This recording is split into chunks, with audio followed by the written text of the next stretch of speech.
नमस्कार, बहुत स्वागत है आप सभी का। दिन दहाड़े में मैं हूं आपके साथ मनु तेवतिया।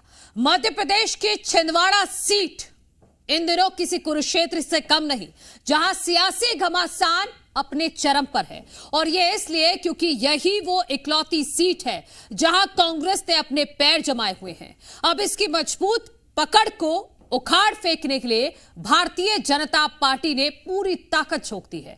कमलनाथ के अवैध किले को भेदने के लिए बीजेपी के दिग्गज छिंदवाड़ा में डेरा डाले हुए हैं।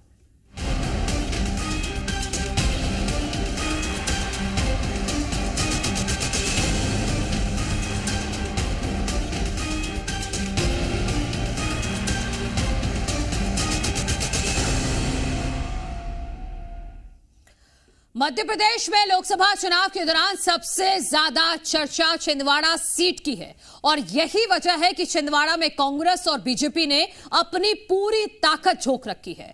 कांग्रेस छिंदवाड़ा को बचाने के लिए जोर लगा रही है तो भारतीय जनता पार्टी ने मध्य प्रदेश में क्लीन स्वीप करने के लिए अपने तमाम दिग्गज जमीन पर उतार दिए हैं। 19 अप्रैल को पहले चरण का मतदान होना है, जिसके लिए चुनाव प्रचार आखिरी दौर में है।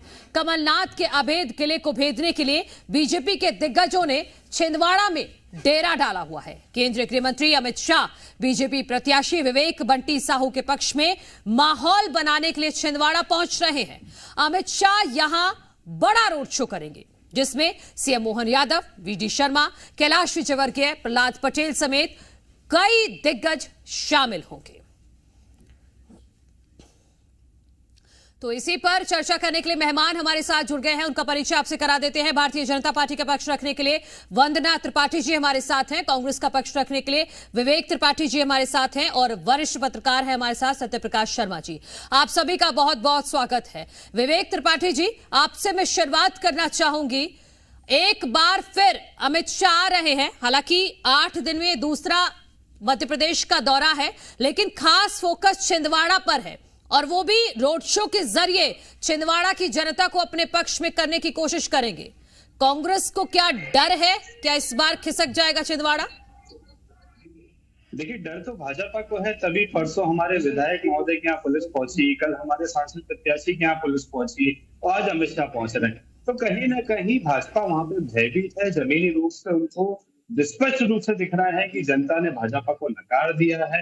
तभी एक फेक वीडियो को आधार बना के हमारे सांसद प्रत्याशी की छवि धूमिल करने के लिए घंटों तक पुलिस पूछताछ करने के लिए हमारे सांसद प्रत्याशी के आवास पर पहुंचती है। मैं पूछना चाहता हूं, वीडियो के आधार पर अगर आपको जांच करनी थी तो पूर्व केंद्रीय मंत्री और मध्य प्रदेश विधानसभा के अध्यक्ष माननीय नरेंद्र सिंह तोमर जी के बेटे का वीडियो जो पूरी दुनिया ने देखा, जिसमें करोड़ों रुपए की डील की बात हो रही थी, इतने करोड़ रुपए जितना मध्य प्रदेश का बजट है, उनको आज तक पूछताछ के लिए क्यों नहीं बुलाया गया, उनके पास में कोई नहीं गया। तो ये कहीं ना कहीं स्पष्ट रूप से उजागर करता है कि मध्य प्रदेश में भाजपा डरी हुई है और खासतौर से छिंदवाड़ा में भाजपा डरी हुई है कि सारे हथकंडे अपनाने के बाद भी वहां की जनता उनको स्वीकार क्यों नहीं कर रही है। तो निश्चित ही कल पुलिस भेज दी, आज अमित शाह जी को भेज दिया। मैं समझता हूँ नरेंद्र मोदी जी भी आ जाए तो भी वहां की जनता ये जवाब देने के लिए तैयार बैठी है कि यहाँ की जनता तो सब विकास पे चुनाव। ठीक है, वंदना त्रिपाठी जी से मुझे अब इसका जवाब लेना होगा। वंदना त्रिपाठी जी, वो कह रहे हैं कि अमित शाह के साथ साथ अगर प्रधानमंत्री भी आ जाएं तो भी छिंदवाड़ा को भेद नहीं पाएगी भारतीय जनता पार्टी, और आप इतने कॉन्फिडेंट हैं, आप कह रहे हैं कि इस बार छिंदवाड़ा आपका।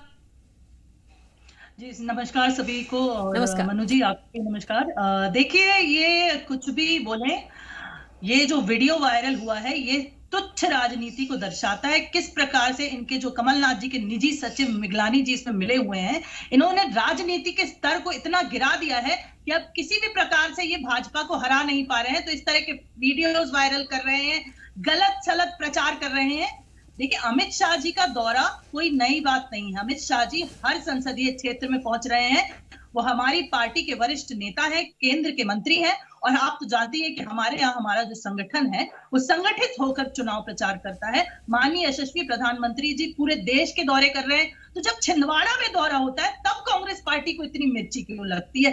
इसलिए क्योंकि एकमात्र छिंदवाड़ा की सीट है जिसे ये लोग बचाने में लगे हुए हैं। और क्योंकि जनता ये समझ चुकी है कि वो नकुलनाथ जी जो अपने कार्यकर्ताओं के नाम नहीं जानते, वो कमलनाथ जी जो अपनी पार्टी के नेताओं को साथ लेकर नहीं चल सकते, इस बार जनता उन्हें नकारने वाली है। और इसीलिए कांग्रेस पार्टी डर के मारे वीडियो और इस तरह की तुच्छ राजनीति पर उतारू हो चुकी है। मनु जी, आप देखिएगा, अवश्य हम छिंदवाड़ा जीतेंगे और बम्पर बहुमतों के साथ जीतेंगे। ठीक है सत्यप्रकाश शर्मा जी, मैं आपके पास आना चाहूंगी कुछ डेटास के साथ, जो मैं 2009, 2014, 2019 का डेटा देख रही थी, जिसमें 2014 में जो वोटिंग परसेंटेज था वो था 79% और जो बीजेपी का वोट शेयर है वो 40 है और कांग्रेस का है 50.54। 2019 में वोटिंग परसेंटेज भी बढ़ा है और भारतीय जनता पार्टी का वोट शेयर भी बढ़ा है, लेकिन कांग्रेस का घटा है। वोटिंग परसेंटेज 42.42% और बीजेपी का वोट शेयर है 44.05 और नकुलनाथ को मिला था 47.06। यानी कि साल दर साल कांग्रेस का वोट शेयर घट रहा है, बीजेपी का बढ़ रहा है। जब वोटिंग परसेंटेज बढ़ रहा है तो बीजेपी के खाते में बढ़ रहा है, यानी कि छिंदवाड़ा की जनता भारतीय जनता पार्टी पर साल दर साल अपने भरोसे को बढ़ा रही है। क्या यही वजह है कि बीजेपी पूरी तरह से कॉन्फिडेंट है छिंदवाड़ा को लेकर? देखिए मनु जी, 2014 से लगातार नरेंद्र मोदी की जो वेव है वो न केवल मध्य प्रदेश बल्कि पूरे देश में जबरदस्त तरीके से चलती आ रही है। ये कहीं ना कहीं उसी का इम्पैक्ट है कि कमलनाथ का पॉकेट बोरो कह जाने वाला छिंदवाड़ा लोकसभा कॉन्स्टिट्यूंसी, जिसमें लगातार 2014 और 19 में कांग्रेस का वोट शेयर गिरता हुआ दिखा। हालांकि वहां जो वोटर टर्नआउट है वो भले ही बढ़ा, तो बढ़ने से जो आप कह रहे हैं कि जो बड़ा है उतने का लगभग परसेंट भारतीय जनता पार्टी की तरफ गया है। तो कहने का तात्पर्य यह है कि भाजपा संगठन वहां कहीं ना कहीं उस चीज में सफल दिखी है कि कमलनाथ के जो गढ़ है उसमें अपनी तरफ वोट खींचने में या लोगों को आकर्षित करने में कामयाब रही है। अब रही बात छिंदवाड़ा की इस समय सिचुएशन में, तो देखिए 2019 में आपने देखा कि वो लीड 36 या 38 हजार के लगभग रह गई थी, 37,536 लाखों में रहती थी। तो ये कहा जा सकता है कि जो प्रभाव है, जब कमलनाथ उस समय स्वयं मुख्यमंत्री मध्य प्रदेश के थे कांग्रेस की सरकार के दौरान, तो उनका वोट शेयर गिरना ये कहता है कि पकड़ कहीं ना कहीं ढीली हुई है। लेकिन इस बार जो स्थितियां दिख रही, जैसा कि भारतीय जनता पार्टी न केवल स्टेट लीडरशिप बल्कि सेंट्रल लीडरशिप का टोटल फोकस मध्य प्रदेश की रिमेनिंग सीट के अलावा उस सीट पर ज्यादा दिखता है, क्योंकि 2019 में आपने देखा कि मध्य प्रदेश में जस्ट लाइक क्लीन स्वीप था। हाँ। केवल एक सीट कांग्रेस मैनेज बेयरली कर पाई थी, वो भी थिन मार्जिन से जीत गई। तो कहा यह जा सकता है कि भारतीय जनता पार्टी में इस समय जो डॉक्टर मोहन यादव की लीडरशिप है, उस लीडरशिप ने उस सीट पर फोकस किया है। दूसरा, वहां पर पोल स्ट्रेटजिस्ट लीडर जिनका आपने देखा होगा हरियाणा में या वेस्ट बंगाल में परफॉर्मेंस बहुत अच्छा रहा, वो लगातार वहां कैंप कर रहे हैं, विजय वर्गीय जी। तो मेरा कहने का तात्पर्य है कि आज नाइट को सीएम वहां स्टे करेंगे। हाँ। अमित शाह जी का दौरा भी आज है। हाँ। तो ये तो नहीं कहा जा सकता कि उनका नॉर्मल कोर्स में दौरा चल रहा है, ये बिल्कुल भी नहीं, क्योंकि कल शाम को तो प्रचार थम जाएगा और ये आखिरी दौर टारगेट पर। जी आपने कुछ पूछा?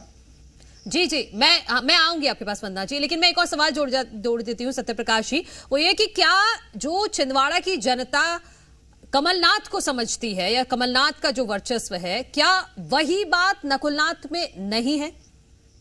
देखिए, जैसा कि कमलनाथ के क्लोज एसोसिएट दीपक सक्सेना का पार्टी छोड़कर भारतीय जनता पार्टी ज्वाइन करना, जो कहीं ना कहीं उनके इलेक्शन कैंपेन की धुरी माने जाते रहे हैं, और जब वो सरकार में आए कमलनाथ जी, तो उन्होंने उनको कैबिनेट मंत्री भी बनाया। तो ये कहा जा सकता है कि कहीं ना कहीं उनकी जो पकड़ थी वो नकुल की नहीं है। इसके पीछे सीधा सीधा उन्होंने आरोप नकुल पर लगाया। उन्होंने कहा अगर आज कमलनाथ लड़ते हैं तो मैं उनके लिए काम करूंगा। दूसरी पार्टी में जाने के बाद भी आदमी ये कह रहा है, तो उनकी जो उनके साथ बॉन्डिंग थी वो बॉन्डिंग कहीं ना कहीं नकुल के साथ नहीं दिख रही है। तो इसका मतलब है कि अपनी लीगेसी को मेंटेन करने में नकुल नाथ उतने कारगर नहीं हुए जितनी क्योंकि ये विरासत की भी लड़ाई है ना। भले ही पकड़ रखे। 2019 में नकुलनाथ जीत गए, लेकिन उस विरासत को बरकरार रखना ये नकुलनाथ के लिए पर्सनली बहुत बड़ी चुनौती हो जाती है। वंदना जी, आप कुछ कहना चाह रही थी, आप अपनी बात रखिएगा, फिर विवेक जी आपके पास आ रहे हैं। मनु जी, मैं ये कहना चाह रही थी कि देखिए नकुलनाथ जी, आपने देखा अभी जो सबसे अमीर और धनाढ्य प्रत्याशियों की सूची आई हुई, इसमें नकुलनाथ जी टॉप पर है। नकुलनाथ जी के पास ऐसी कौन सी योग्यता है या उन्होंने ऐसा कौन सा बहुत महान काम कर लिया है कि जिसमें वो लोकसभा के जितने प्रत्याशी उनमें सबसे धनाढ्य हो गए हैं? सिर्फ और सिर्फ वो अपने पिताजी के कारण चल रहे हैं। लेकिन देखिए ये राजनीति है और यहाँ पे जनता के बीच में अपनी पैठ बनाना बहुत जरूरी है। कमलनाथ जी के नाम पर वो अभी तक जीतते आए हैं, लेकिन अब जनता ये जान चुकी है कि ना तो कमलनाथ जी ना नकुलनाथ जी कोई भी अब जनता के विकास के लिए कार्य नहीं कर रहा, सब अपने पर्सनल बेनिफिट के लिए कार्य कर रहे हैं और इसीलिए जनता उन्हें नकारेगी। साथ ही साथ भाजपा के संकल्प पत्र को देखिए आप, भाजपा का जो संकल्प पत्र आया है उसमें आप देखिए कि हर वर्ग को साधा गया है, हर वर्ग की चिंता करते हैं और यही संकल्प पत्र और यही मोदी जी की गारंटियां हमें विजयी बनाएगी। हम सिर्फ छिंदवाड़ा सीट की बात नहीं करते, हम तो समस्त लोकसभा क्षेत्रों के विकास की बात करते हैं और वो हमारे संकल्प पत्र में दर्शाया गया है।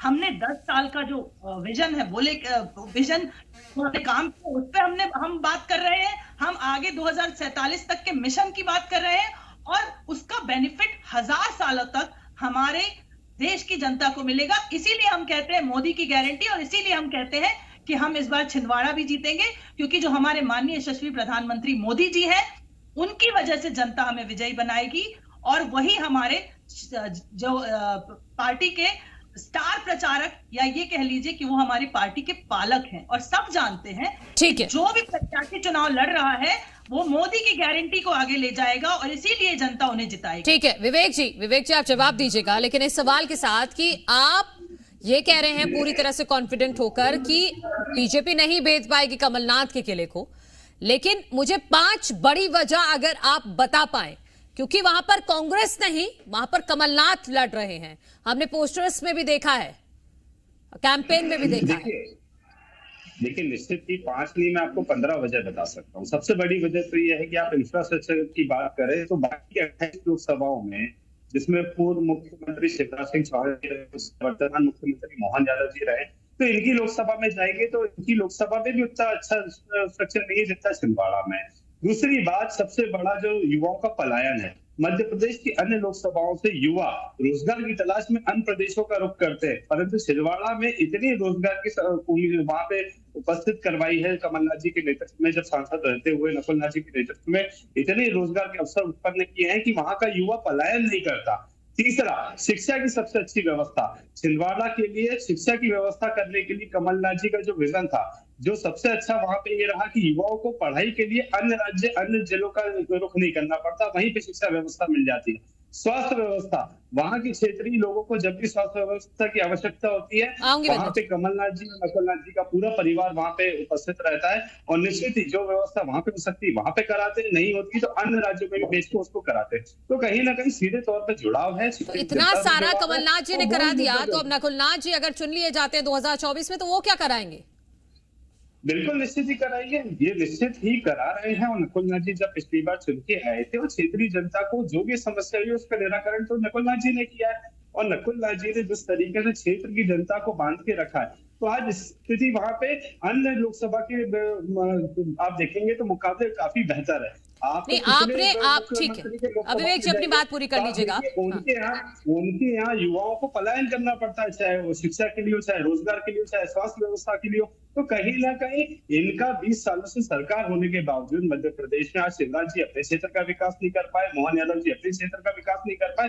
भाजपा की पीड़ा सबसे बड़ी यही है कि छिंदवाड़ा का जो विकास मॉडल है पूरे देश में चर्चा का विषय क्यों बना रहता है। सरकार में तो है नहीं, पिछले 20 सालों से भाजपा की सरकार है, तो छिंदवाड़ा क्यों उतना विकास करता रहा, ये सबसे बड़ी पीड़ा भाजपा। ठीक है, एक बार मैं वंदना जी आपके पास आऊंगी, आपसे जवाब लूंगी। पूरे प्रदेश में तो छिंदवाड़ा उनके टारगेट पे है और छिंदवाड़ा को छीनने के लिए वो हर संभव प्रयास प्रयास कर रहे हैं, सरकारी एजेंसियों का दुरुपयोग कर रहे हैं, पैसे का दुरुपयोग कर रहे हैं, इनके प्रत्याशी से घबराए हुए हैं। एक फेक वीडियो को आधार बना के हमारे प्रत्याशी की छवि दूषण करने के लिए पुलिस को लेकर उनके घर जाते हैं, हमारे विधायकों के घर जाते हैं।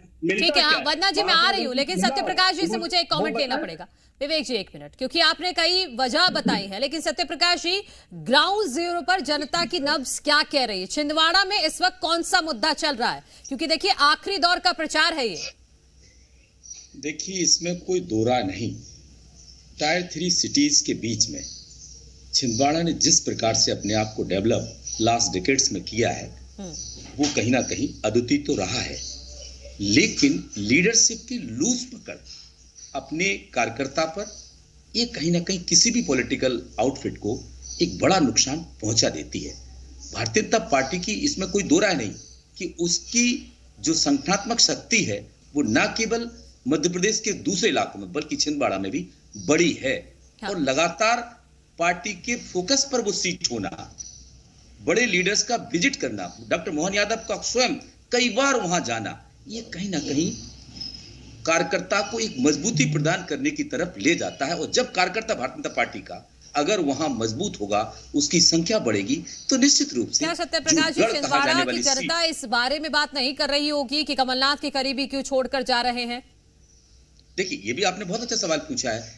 कई बार क्या होता है कि जो लीडर्स होते हैं ये जरूरी नहीं कि उनके साथ वोटर्स भी शिफ्ट होते हो। हाँ। तो ये तो नहीं कहा, लेकिन एनवायरनमेंट जरूर बनता है, उसके उनके जो फॉलोअर्स होते हैं वो जरूर उधर जाते हैं। कुछ परसेंट भी देखिए, जरा सा फ्लक्चुएशन पॉइंट्स में भी अगर कहीं दूसरी पार्टी की तरफ चला गया तो यहाँ पर तो बात ही वो है ना, क्योंकि 37,536 कोई ज्यादा बड़ा मार्जिन नहीं है। अगर आप गढ़ कह रहे हैं और इतना बड़ा किला उसको कह रहे हैं, इतना मार्जिन कोई ज्यादा बड़ी बात नहीं होती। और अभी तो सिचुएशन भी बहुत चेंज हो गई है। जो कमलनाथ के साथ थे वो अब बीजेपी के साथ हैं।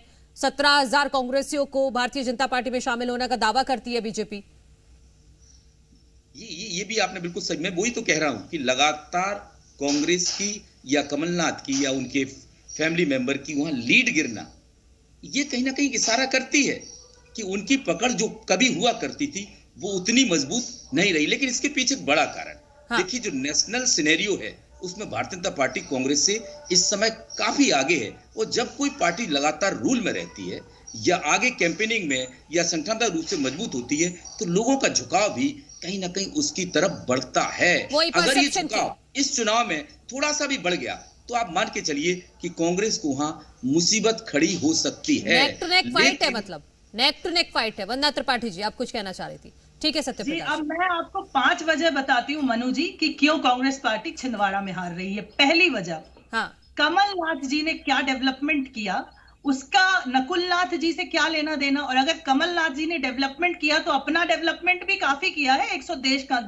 10 देशों में उनकी कंपनीज चल रही हैं। दूसरी वजह, इनके कार्यकर्ताओं का पलायन।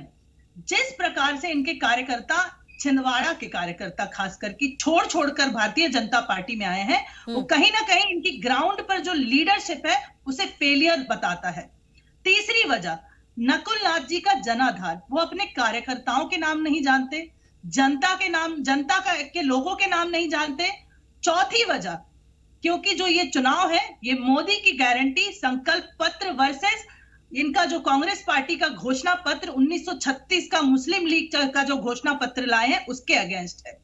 पांचवा कारण यह है कि इनके यहाँ परिवारवाद और पुत्र को स्थापित करने की राजनीति चलती है। और भारतीय जनता पार्टी में प्रत्येक जो संसदीय क्षेत्र है वहां कमल का प्रत्याशी चुनाव लड़ रहा है, कमल निशान चुनाव लड़ रहा है। मोदी की गारंटी के साथ हम आगे बढ़ रहे हैं और इसलिए छिंदवाड़ा में कांग्रेस पार्टी की बहुत बुरी हार होने वाली है इस बार। एकदम श्योरिटी के साथ मैं आपको ये बात कह सकती हूँ कि नकुलनाथ जी बुरी तरह बंटी साहू जी से हार गए। विवेक जी, हाँ ठीक है, हाँ 4 जून को इस पर बातचीत करेंगे। विवेक जी देखिए, निश्चित ही जिस तरीके से भाजपा घबराई हुई है, बार बार मोदी की गारंटी, मोदी की क्या गारंटी है? 2 बार के चुनाव में 10 साल पहले आपने वादा किया था 15 लाख रुपए हर आदमी के खाते में देंगे, 2 करोड़ रोजगार देंगे, महंगाई खत्म करेंगे, भ्रष्टाचार मुक्त करेंगे। चुनाव से पहले भ्रष्टाचार मुक्त कर रहे थे, चुनाव जीतने के बाद में कांग्रेस मुक्त भारत का सपना देखने लगे। कांग्रेस मुक्त भारत करते ही करते कांग्रेस युक्त भाजपा होती जा रही है। और ये बात कर रही कांग्रेस के कार्यकर्ता भाजपा छोड़ रहे हैं, कांग्रेस छोड़ रहे हैं। भाजपा के कार्यकर्ताओं का मनोबल टूटा हुआ है। जिस तरीके से आज लोकसभा चुनाव में भाजपा का कार्यकर्ता देख रहा है कि वर्तमान कांग्रेस के प्रत्याशी और पूर्व कांग्रेस के प्रत्याशी के बीच में मुकाबला हो रहा है, भाजपा का कार्यकर्ता कहां पर है? केपी यादव जैसे नेता जिनने कार्यकर्ताओं की कांग्रेस के नेता सिंधिया जी को चुनाव हराया, उनका टिकट काट दिया, तो कहीं ना कहीं भाजपा के कार्यकर्ताओं का मनोबल टूटा हुआ है। तभी तो भाजपा सरकारी एजेंसियों का दुरुपयोग करके कांग्रेस के प्रत्याशियों को परेशान करने की बात कर रही है। इनको परिवारवाद छिंदवाड़ा में दिखता है, पर वन मंत्री की खुद की पत्नी, धर्म पत्नी चुनाव लड़ रही है, वहां पे परिवारवाद नहीं दिखता है। तो यही भाजपा का दोहरा चरित्र है। आज एक भी लोकसभा क्षेत्र में आप बता दीजिए कोई प्रत्याशी अपनी उपलब्धियों पर चुनाव लड़ रहा हो। भाजपा के सारे प्रत्याशी पूरे देश भर में मोदी जी के नाम पे चुनाव लड़ रहे हैं। तो आपकी उपलब्धि क्या है? आप 10 साल से केंद्र में सरकार में है, आपने कितनी महंगाई खत्म की, कितनी बेरोजगारी खत्म की, कितना आपने इंफ्रास्ट्रक्चर सुधारा, कितने स्वास्थ्य के क्षेत्र में आपने कार्य किया है, कितना शिक्षा के क्षेत्र में कार्य किया है, ये बताने में असक्षम है। इनके 2 से 3 प्रत्याशी लोकसभा के तो विधानसभा चुनाव हार गए थे। तो कहीं ना कहीं जनाधार तो भाजपा का खसका है ना, और भाजपा पूरी तरीके से टारगेट की हुई है। उनके टारगेट करने से कुछ नहीं होता। हमारे आदिवासी विधायक के घर में इतनी पुलिस भेजी, कुछ मिला हो तो जनता को बताएं, कुछ भी नहीं मिला। आपने वहां पे डराने धमकाने का कार्य किया, आपने हमारे प्रत्याशी के छवि धूमिल करने के लिए कल भी घंटों पुलिस वहां पर बैठी रही। अरे भैया कुछ मिला हो, कुछ आरोप, कुछ उसमें सत्यता पाई गई हो तो आप कार्रवाई कीजिए। ठीक है, वंदना जी छोटे से जवाब दीजिए। विवेक जी कृपया करके ये बताइए कि दलित महिला के साथ आपने क्या किया, निशा बांगड़े जी के साथ क्या किया? आपकी उपलब्धि बताइए ना। मोदी गारंटी भ्रष्टाचार खत्म हो गया क्या? नोटबंदी से देश को क्या लाभ हुआ, आम जनता पूछना चाहती है। की लड़ाई कर रही है, ये भ्रष्टाचार खत्म हुआ। भ्रष्टाचारियों को तो भाजपा में शामिल कर लिया, ऐसे भ्रष्टाचार खत्म हो जाता है क्या? तो दोहरा महिलाओं की बात आप करते हैं। मणिपुर में आपकी कौन सी महिला नेत्री गई थी? इतनी केंद्रीय मंत्री महिला जो है वो मणिपुर में जाकर अस्मिता की लड़ाई लड़ती हुई दिखी। आप बताइए, कार्यकर्ताओं की कोई पूछ परख नहीं है, सब छोड़ कर भारतीय जनता आपने खरीद लिया तो आप यहाँ पे दावा कर रहे हैं कि कांग्रेस के कार्यकर्ता टूट गए। कांग्रेस के कार्यकर्ता अगर ये जो पलायन हो रहा है, 70,000 लोग भारतीय जनता पार्टी में आए हैं, तो उसका कारण ढूंढिए। भारतीय जनता पार्टी में कार्यकर्ता की पूछ परख है, भारतीय जनता इतना मजबूत है, भाजपा के कार्यकर्ता से लड़ रहा है। ठीक है, मुझे ठीक है सत्यप्रकाश जी, मैं बस आखिरी सवाल आपसे लूंगी, क्योंकि कांग्रेस की एकजुटता छिंदवाड़ा में दिखाई नहीं देती है। कमलनाथ के अलावा कोई बड़ा नेता वहां पर ना रोड शो हुआ है, ना कोई रैली हुई है, ना किसी तरह का कोई प्रचार। सत्यप्रकाश जी, क्या इसका फर्क नहीं पड़ेगा छिंदवाड़ा में? बिल्कुल पड़ेगा। ये कहीं ना कहीं ओवर कॉन्फिडेंस भी कांग्रेस कैंडिडेट का दिखाता है।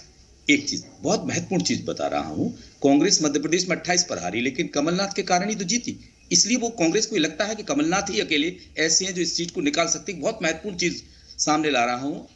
देखिए, देश के 2 चुनाव आपने प्रीवियस इलेक्शंस देखे हैं, जिसमें जो भारतीय जनता पार्टी कैंडिडेट एक काउंसलर बनने की भी हैसियत नहीं रखते थे, वो मोदी के चेहरे पर सांसद बने। तो ये पूरा चुनाव जो है कैंडिडेट पर नहीं, मोदी की गारंटी और मोदी के चेहरे पर कांग्रेस के कैंडिडेट के अगेंस्ट है। अब मामला ये आता है कि क्या नेशनल जो इश्यूज हैं, अगर उस पर चुनाव चला जाता है छिंदवाड़ा का, तो आप मान के चलिए कांग्रेस के लिए वहां मुश्किल खड़ी कर सकता है। भले ही Nakul Nath high profile candidate हो कांग्रेस के विवेक बंटी के सामने, लेकिन अगर नरेंद्र मोदी के चेहरे पर चुनाव चला जाता है, ठीक है। माफी के साथ आपको रोक रही हूँ सत्यप्रकाश जी, वक्त इतना ही था। आप सभी का बहुत बहुत शुक्रिया इस चर्चा में शामिल होने के लिए। और छिंदवाड़ा समेत सारी लोकसभा सीटों पर हम लगातार चर्चा करते रहेंगे, क्योंकि मध्य प्रदेश में लगातार राजनीतिक घटनाक्रम बदल रहा है और कल के बाद चुनाव प्रचार थम जाएगा। 19 को पहले चरण में छिंदवाड़ा में भी वोट डाला जाएगा। 4 जून को साफ हो जाएगा कि छिंदवाड़ा किसका। और इसी के साथ दिन दहाड़े में इतना ही। कल फिर होगी मुलाकात एक नए मुद्दे के साथ। एक छोटा सा ब्रेक ले रहे हैं।